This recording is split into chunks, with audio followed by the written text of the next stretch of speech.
25 years ago, there was only 15 days of posting to psychiatry.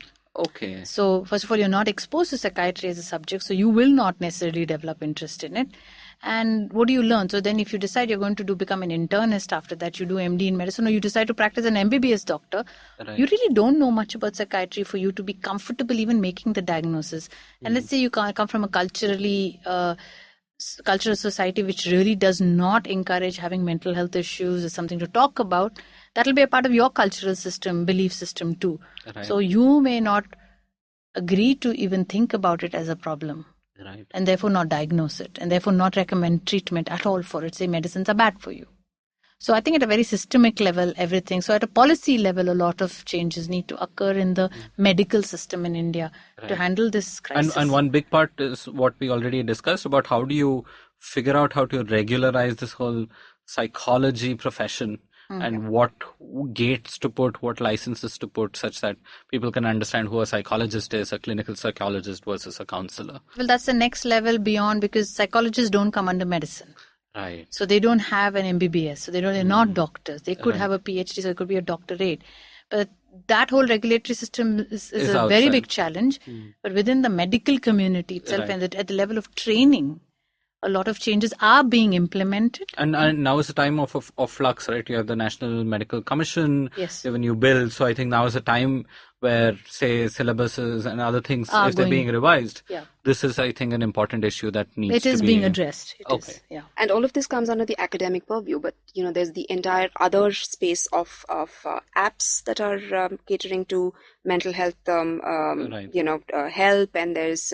online counseling, there's phone-based services, also out of regulation. So do you call yourself counselors? Do you call yourself listening services?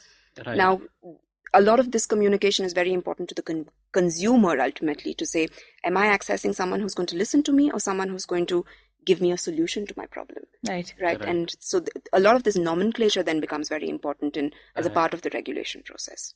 So what's happened recently with, I think, the Mental Health Act and other things passing? How is the government thinking of this?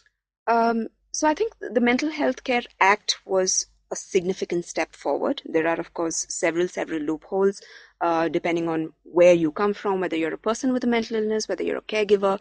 But on the whole, I think the view is that it's largely a very rights-based act, that it looks at the access to mental health care being as a primary right of the Indian citizen, which I think is a step forward as opposed to where we were.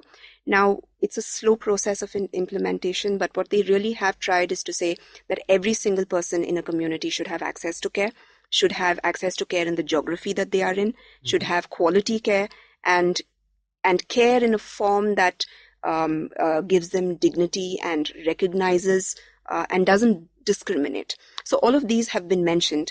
The criticism of the act is that it's loose, that you can sort of read it the way that you can, which is sort of the way that most legal language goes.